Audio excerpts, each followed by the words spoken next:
Hello and welcome back to another episode of Internal Rambles. This is your girl, Rochelle.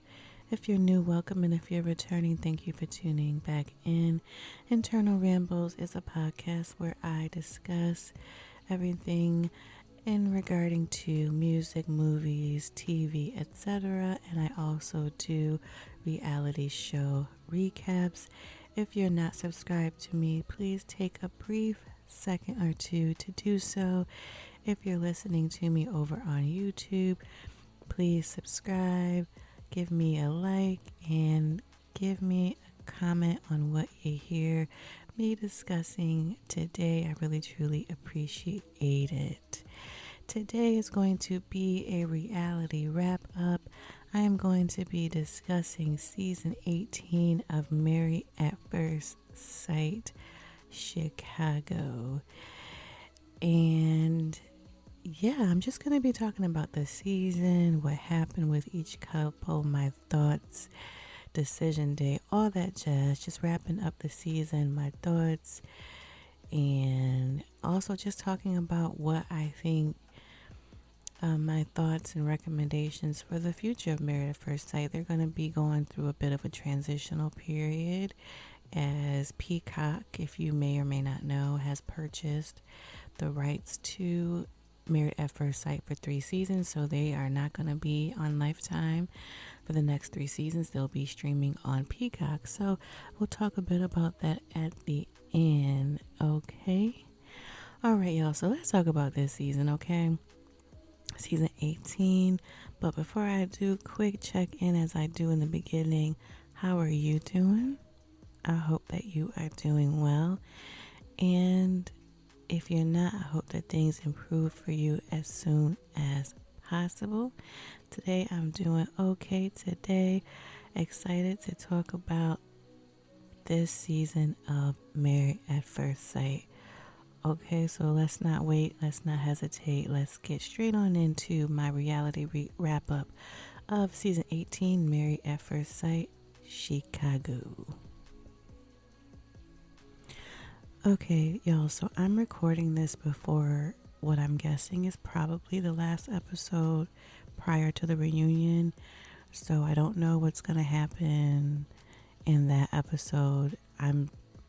This is after decision day, so I won't be doing any more official episodes or podcast episodes about the show. If I do discuss it, it'll be in between another episode. So don't know what's going to happen on the reunion or the episode prior to that. So just a little heads up about that.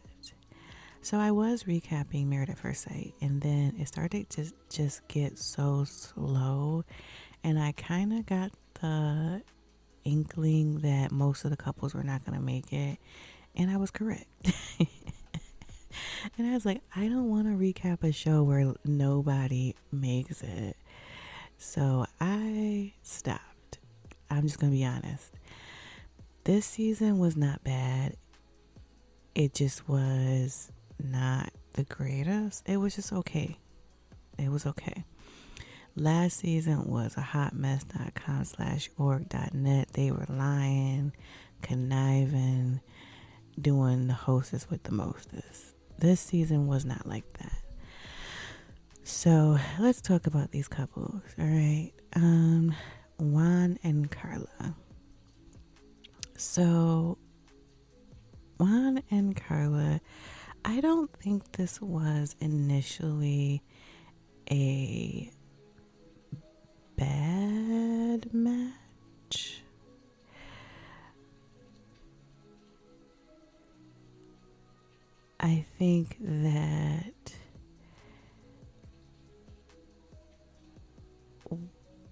I think for Juan, I don't think he was attracted to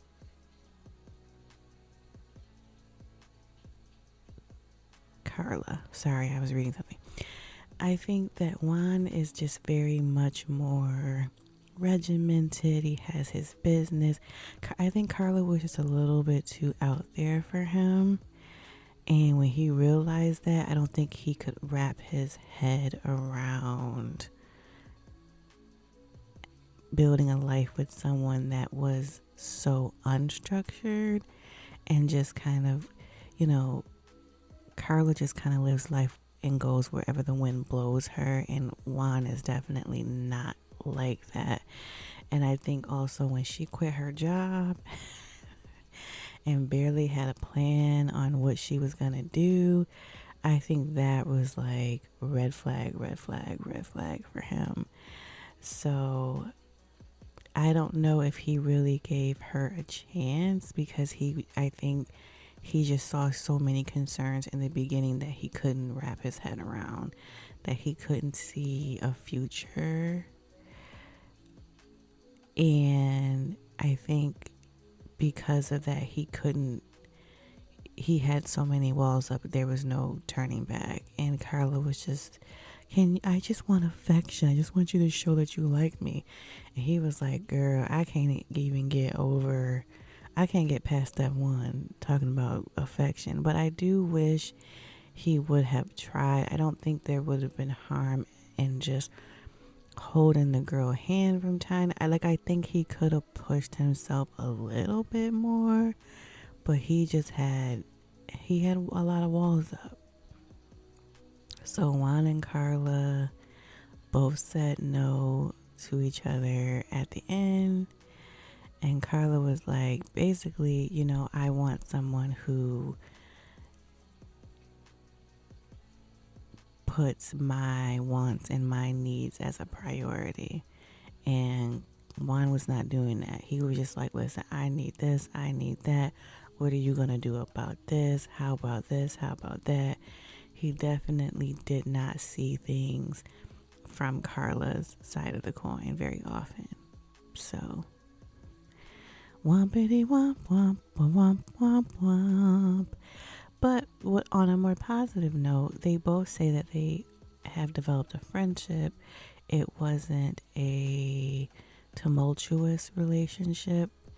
And so I think that's the nice thing, is that there wasn't like a bunch of arguments. They weren't at each other's throat. So at least it was amicable at the end. So that's a positive note.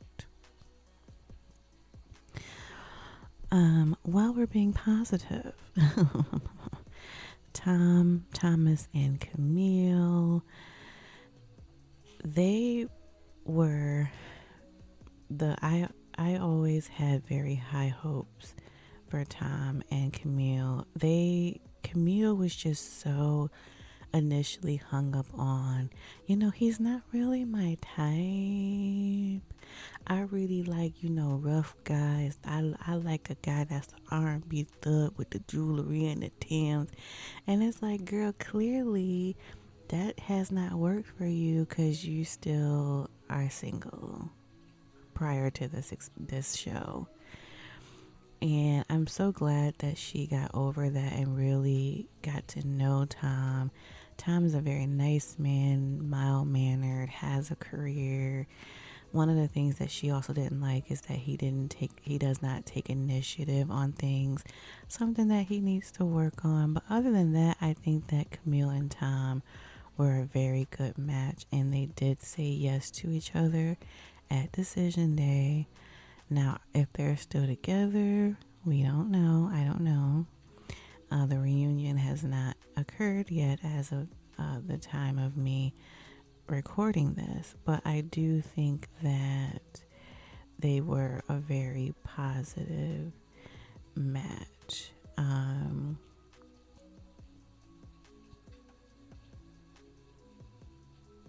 another thing about Thomas, he has been in long-term relationships before. I think he does have some sort of he does seem to have emotional intelligence, etc. He really wanted to see the vulnerability from Camille, which she struggled with. So I think they both have some things to work on, but nothing that is so huge that they can't work on and have a healthy, successful marriage. So I really do hope that they are still together, and I do think that they were a really good match with each other. Next, we have a train wreck. Imem and Ikechi. And this was pretty difficult to watch, unfortunately. And I think on paper they were a good match, but they were not a good match once they were actually interacting with each other. Ikechi is 41 and Imem is 34. I thought she was 36, but according to what I'm looking at, she's 34. She works, I think she's a nurse, a registered nurse. Ikechi, he works in school setting. I don't remember what his actual job is, but Lord, pray for them kids, because the way he acted so immature in this show was very, very unfortunate.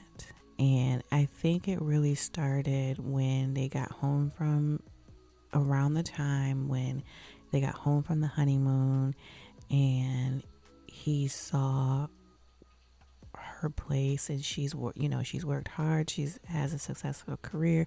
She has a nice apartment, home. And when he was there, he was just like, oh my gosh, all your stuff, you have this, oh my gosh, that's your air fryer or your toaster, I don't remember which one it was. He was intimidated by her and by her success, and from then on, for some reason, he felt the need at any chance that he could get to belittle her, to try to make her feel less than, because he was actually feeling less than. And she was really trying. She was very committed to the marriage, to the relationship, but he just put his walls up and no longer wanted to connect with her and pushed her away. Said that she was being too aggressive, that she was doing all these things to him, but we never saw it unless there's some footage. Now, there are some times where she was getting snippy with him, but I think she was just so frustrated with the fact that she could not have simple conversations with him. He wouldn't answer questions. He was passive aggressive and sometimes aggressive. He was just so challenging to interact with. I think, yes, she got frustrated at times. And he would say one thing in front of the experts that he would try, but then once they were gone, nope, he moved out of the apartment. He was barely communicating with her. I mean, it was just a horrendous time for her. And of course, they got a divorce. He comes to I don't know if you want to call it a retreat, whatever it was, and he comes with divorce papers, but it's not even official divorce papers. It's only one page document, and he did not have to do that.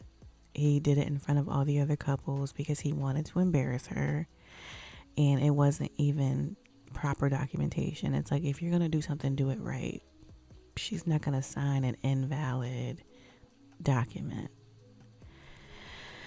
And it just was a roller coaster of foolishness, honestly. So they did not make it. And in the preview of this week's episode, she says that she's engaged to someone else. I don't know. And I'm like, even if it sounds like she may have rekindled a past relationship. I just wish, even though it didn't work out and she had only known Ikechi for 2.3 seconds, it still was a pretty tumultuous situation. I would caution her to just take some time to just breathe from that situation before hopping into it with somebody else. But I don't know. She grown. That she can do what she wants. But Anyways, Imam and Ikechi, Divorce Town. And then we get to a first on Married at First Sight, which is the couple swap, right? We heard about it before the show even started. So David and Michelle, they both said that what they wanted. David wanted a blonde haired, blue-eyed woman. Michelle wanted essentially a black man. And when Michelle learned that David lived at home with his parents, any sort of opportunity or hope that she could build a relationship with David went out the door. She kept up all her walls, and all she could think of was, I can't have a successful relationship with this man. We gonna be in the poorhouse. We not gonna have a successful relationship. We not gonna be able to afford anything. I mean, she just saw, I guess a part of a successful relationship for her is the financial aspect, and she just saw, living in dire straits with him. And no matter how hard he tried, he could not make things work with Michelle. Alan and Madison. Alan was very much into Madison. Whatever he tried to do, things that he knew that she liked, which was she likes to work out, things like that. He would hang out with her, and he asked her multiple times, what can I do to help this relationship along? What can I do to make our bond stronger? He went to see a stylist. He did all these things to try to make her happy. And he asked her, if you are not feeling me, let me know, just tell me. And she would not tell him. And come to find out, Madison and David were creeping in and sneaking, and they cheated on their spouses with each other. So they claim that there was no, they did not do the horizontal boogie. There was nothing sexual, but that they texted each other. They would go out and exercise, go to the gym, and that they both like each other. David says that he really wants to see where things can go with Madison. Madison is just like, I'm not really sure. I kind of want to focus on myself, but we'll see what happens. But nonetheless, obviously, David and Michelle got divorced. Poor Alan, he obviously divorced Madison. He was crying. It was the saddest thing. And David and Madison, we don't know. I guess maybe they're going to date each other. I don't know. But it was really, and if that makes sense, I hope it does. It's convoluted. It's crazy, but okay. But it was really sad. And the experts all said, y'all couldn't, the experiment is 8 weeks. Why couldn't Madison and David, even if they felt like, oh, I think I might like her, I might like him, you couldn't wait the 8 weeks? Because they are legally married. Y'all liked each other that much? Them loins were burning that much? I know that's kind of crass, but it couldn't have been. It couldn't have been. Or get the divorce before you start entertaining the other person. It don't make no sense. You claim you want to be married so bad, but yet you couldn't wait 8 weeks? There's something missing here. Clearly you're not ready to be married. Clearly marriage couldn't have been the ultimate goal. And David portrayed himself as, oh, the nice guy, the da-da-da-da. Boy, he made a 360. I can't even say a 180. It really was honestly like a 360, because the way he started being real nasty and just, acting real childlike. And, I got the girl I really wanted. And granted, Michelle, she was a little off the chain a little bit, but she didn't deserve to get cheated on. Her behaviors were a little, okay, girl, but she still shouldn't have been cheated on.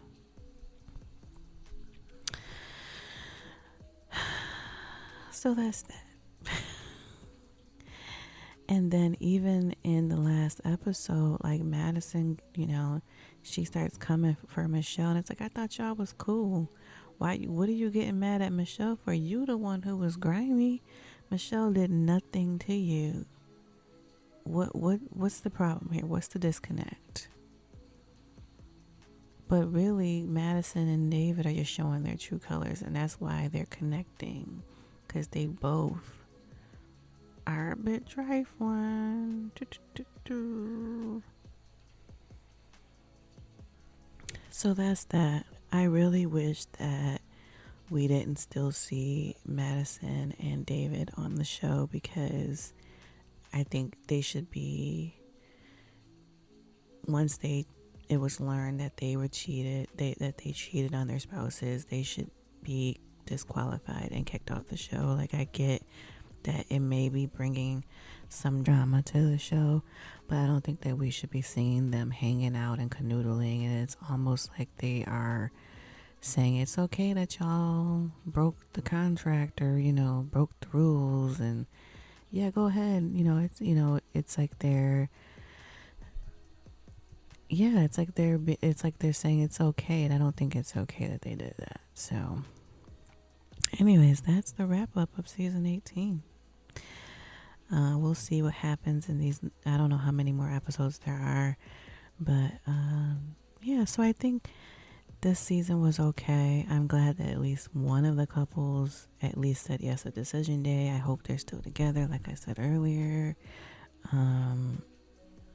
I think it's really unfortunate that two people couldn't keep their hands to their tweets, or not their tweets, their texts to themselves, their hands to themselves, whatever was going on, and wait the 8 weeks or just get the divorce or whatever.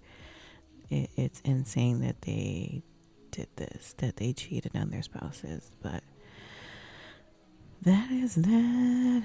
So like I said, the next 3 seasons are going to be on Peacock, and I think they said that there's going to be another season this year. So the first season on Peacock, I think, is going to be released this year. So we will see. The rumor mill has been running just about the fate of the experts, Dr. Pia, Pastor Cal, and Dr. Pepper, and whether or not they are going to still be on the show.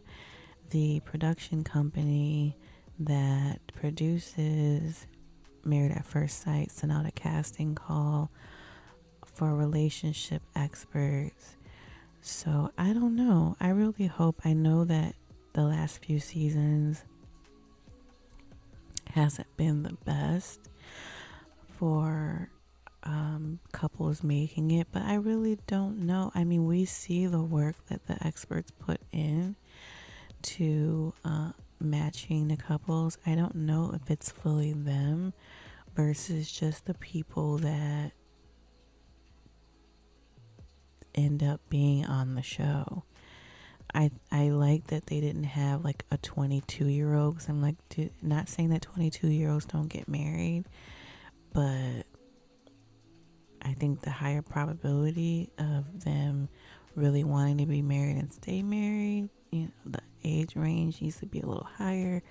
But I do think that the experts take it seriously. I love Dr.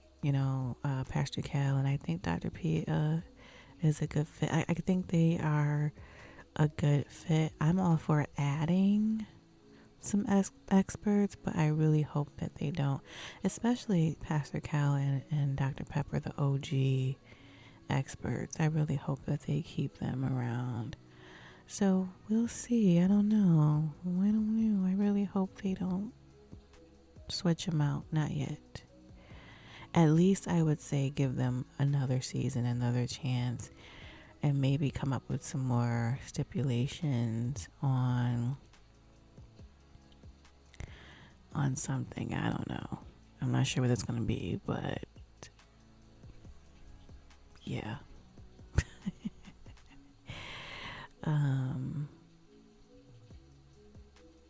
Because I think some of these couples, as far as the matching, but were they really wanting to be married? I don't know. Michelle, I don't know. Ikechi got some work to do on himself, like some of these people, I don't know. So that's that. That's my wrap up of Married at First Sight. I'm currently reviewing Ready to Love Philadelphia. Check out my recaps on that. I think I have 2 or 3. I think 2. So check those out. Show recommendation on Hulu. Paradise is so good. The season finale was this week, so you can binge watch it if you want. It has Sterling K. Brown, James Marsden. It is so good. It's kind of like a government thriller type of a show. It's so good. It's so good. I'm sure you probably have heard about it. It's really good. I highly recommend it. Will have you on the edge of your seat each episode. Also, finally, we have the release date for Law and Order Organized Crime, Stabler, Chris Maloney. Yes, that will be released also on Peacock. Speaking of Peacock, earlier on April 17th. So excited that we finally have a release date for that. I love Law and Order. I love Stabler, Chris Maloney. Love that show. That show is so good. So excited that it's finally coming back. And I think that is it. I think my next Ready to Love recap will be next week, I believe. And I want to do at some point, I hate saying what I'm going to do because I don't always fulfill that, at least not in the time frame that I say. So I'll just say coming up, I definitely want to do an episode just about wellness, self-care, etc. So coming soon. I don't know when that's going to come, but coming soon. But nonetheless, check out my recaps. Check out my previous Married at First Sight recaps if you want to know what I thought about the specific episodes that I actually did recap. Again, please subscribe to me so that you can get my episodes when they release. And I'm going to do what I do at the end of my Thursday episode, which is Song of the Podcast. Could be a oldie but goodie or a new song that I'm recommending to you that I hope that you will love and add to your playlist if it's new to you, or that you'll go back and revisit and love it all over again. And today's song will be due to the unfortunate passing of Angie Stone. Oh my goodness, so sad when I heard the news of her passing last weekend due to a car crash. My condolences to her family, friends, and loved ones. So the Song of the Podcast is going to be one of my favorite songs from her, and that's No Rain in This Cloud. My sunshine has come, and there's no more rain in this cloud.